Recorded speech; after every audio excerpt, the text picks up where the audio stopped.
3월 28일 일요일 주말에도 치지 않는 통키 뉴스와 희망을 주는 사람들의 히사모 뉴스는 라리맘닷컴의 후원으로 제작됩니다. 특별히 월요일 아침을 활기차게 시작하는 한국의 미즈널 가족들을 위해 준비한 뉴스입니다. 바로 인트로 없이 시작하도록 하겠습니다. 첫 번째 뉴스는 변이 코로나 확산에 따른 봉쇄 완화로 미국 현지에서 다시금 코로나가 증가세로 돌아서고 있다라고 하는 다소 충격적인 소식입니다. 미국에서 변이 바이러스의 확산과 각 주의 봉쇄 완화 조치로 신종 코로나 바이러스 감염증의 확진자 수가 다시 증가수를 보인다고 뉴욕타임스가 28일 보도했습니다. 오늘이거든요. 보도에 따르면 지난주 미국의 하루 평균 확진자 수는 6만 1,545명으로 2주 전 평균치보다 무려 11%가량 증가했고, 이는 전문가들이 몇 주 전부터 3월 말에 확진자 발생 추이가 상향 곡선을 그릴 것이라고 예상했던 것과 정확하게 일치합니다. 영국발 변이로 알려진 B.1.1.7 바이러스가 유럽을 거쳐 미국에서 새로운 유행을 일으킬 것이라고 예상하는 과학자도 일부 있다고 신문은 전했는데요.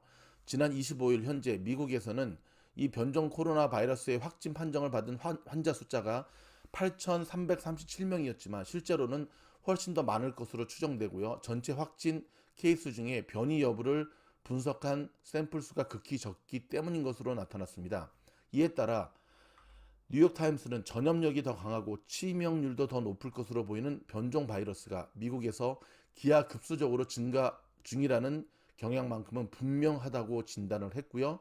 하버드 공중보건대의 전염병 학자인 빌 해너지는 이번 상황이 작년 바이러스 초기에 과학자들이 문제가 될 수 있다고 경고하던 것을 연상시킨다면서 사람들은 문제가 될 때까지 기다렸다가 너무 늦게 행동하는 것이 문제라고 밝혔습니다. 현재까지 사용 승인을 받은 백신들은 남아프리카 공화국에서 유행한 변이 바이러스에 대해서는 예방 효과가 약간 떨어지는 것으로 나타났고요. 앤서니 파우치 소장도 이날 CBS 방송에 출연해 변종 바이러스와 여러 주의 방역 규제 완화 등을 거론하면서 코로나 확진 사례가 증가할 가능성을 경고했습니다. 부동산 뉴스입니다. 유럽, 아시아, 북미 등 전 세계에 걸쳐 주택시장이 과열되고 있다는 경고가 나왔네요. 월스트리트저널은 28일 집값이 전 세계에서 부풀어 오르는 경향이 있다는 제목의 기사에서 글로벌 주택가격 상승이 잠재적 거품 우려를 키우고 있으며 몇몇 국가 정부들의 시장 기회를 촉발했다고 보도를 했습니다. 이곳 미국 현지에서의 부동산 시장의 과열도 좀처럼 가라앉지 않고 있습니다. 앤서니 파우치 소장이 미국의 코로나 사례가 새로 급증할 가능성이 있다고 경고를 했습니다. 오늘 CBS 방송에 출연해 미국에서 신규 감염 건수가 여전히 고공행진을 하고 있다면서 이같이 밝혔는데요. 자, 전염성이 더 강한 영국과 남아프리카발 변이가 새로운 감염자 증가에 영향을 줬지만 그게 유일한 이유는 아니라면서 봄철 방학과 여행, 여러 주의 방역 규제 완화 조치가 영향을 끼쳤다고 지적을 했으며, 그는 마스크의 의무와 모임 인원 제한 등의 규제가 일부 주에서 해제된 것을 거론하면서 여러 주가 그렇게 했다. 나는 그것이 시기상조라고 믿는다고 밝혔습니다. 파우치 사장 불행히도 우리가 보기 시작한 것이라며 그거 정말 위험하다면서 우리는 우리나라에서 봐왔고 바로 유럽에서 일어난 일이라고 말했고요. 고점 안정기는 1일 신규 확진자 숫자가 정점을 찍은 뒤 더는 늘지 않지만 높은 수준을 계속 유지하는 것을 뜻한다고 밝혔습니다. 중국이 인권 문제로 자국에 제재를 가한 미국과 EU, 유럽연합에 대해 보복 조치에 나서며 확전에 돌입한 모양새입니다.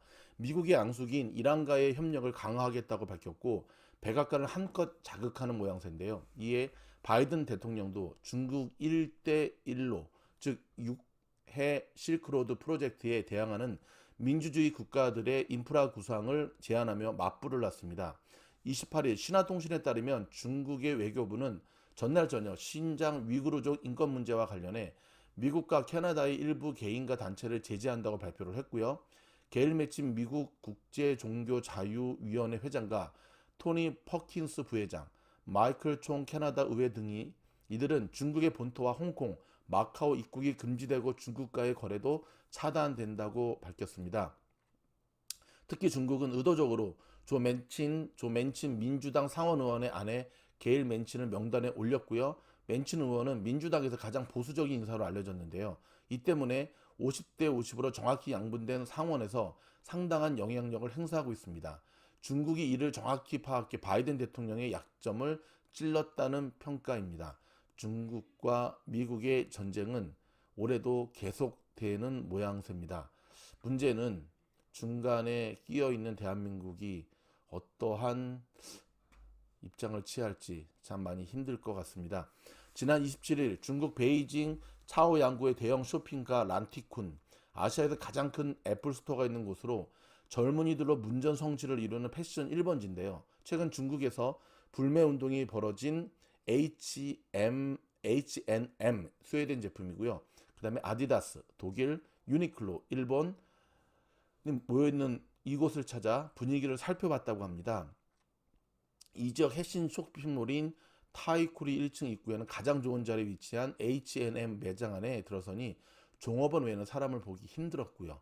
그 다음에 여러분들 뉴스를 통해 들어보셨겠지만 나이키의 불매운동, 여러분 어떻게 생각하십니까? 결국 이러한 중국의 액션이 어떠한 후폭풍을 불러올지 잘 모르는 것 같습니다. 이번에는 취장암 투병 중인 유상철 감독의 이야기입니다. 여러분, 축구 선수 2002년 한일 월드컵 때 멋진 골을 선사했던 유상철 선수 아시죠? 인천의 명예 감독인데요. 아시다시피 취장암 말기 환자십니다. TV에서도 나와서 암에게 지지 않는 극복하는 모습을 보여주겠다라고 하는 강인한 의지를 보여줬는데요. 지금 최근 들려오는 소식에 의하면 굉장히 위독하다고 합니다. 이 암세포가 뇌까지 전이가 돼서 한쪽 눈도 실명된 상태라고 하는데요. 일단 많은 팬들이 유상철 감독의 쾌유를 빌면서 그의 유니폼을 꺼내 들었습니다. 한 매체는 현재 유상철 감독이 사경을 해먹고 있다면서 좀 전에 설명드렸던 대로 굉장히 위독한 상태라고 합니다. 이 팬들은 SNS에 유 감독 현역 시절 유니폼 사진을 꺼내면서 응원 메시지를 보냈고요. 그의 별명인 유비를 해시태그로 붙이며 쾌유를 빈다라고 밝혔는데요. 자, 유 감독은 얼마 전에 항암 치료의 고통을 언급하기도 했습니다. 여러분, 우리가 암 한우 환자가 아니기 때문에 직접적으로 이들의 고통을 함께 공감할 수는 없겠지만 지금도 정말 엄청나게 많은 암 한우 환자들이 항암 치료와 그 다음에 또한 경제적인 여건이 여의치 못하여 치료조차 제대로 받지 못하는 가운데 있는 것을 보게 됩니다. 우리는 그들에게 응원의 메시지, 그 다음에 그들을 위해서 기도하는 것, 응원하는 것, 빚진 자의 마음으로 이어가야 됩니다.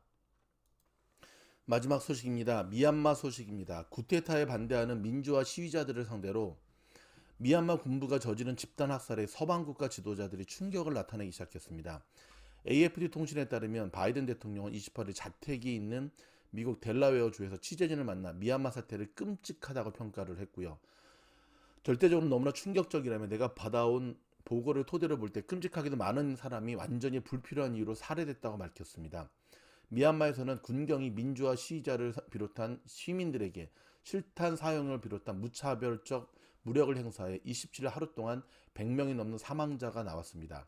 아기가 고무탄을 맞고 어린이가 실탄에 희생됐으며 다친 시위자의 몸에 불을 놓는 등 잔혹 행위가 발생하고 있다는 보도가 쏟아지고 있고요.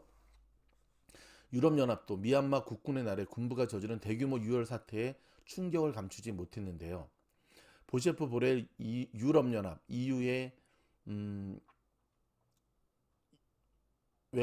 외교 안보 정책 고위 대표는 자신들의 날에 자신들의 국민을 겨냥해 군부가 저지른 폭력 고조를 용납할 수 없다고 밝혔습니다. 미얀마 군은 어제를 기념하기는커녕 공포와 수치의 날로 만들었다고 지적을 했고요. 미국, 영국, 호주, 일본, 한국도 12개국의 합참의장은 전날 매우 이례적인 공동성명을 통해 미얀마군이 군대의 명예를 실추시켰다고 비판을 했습니다.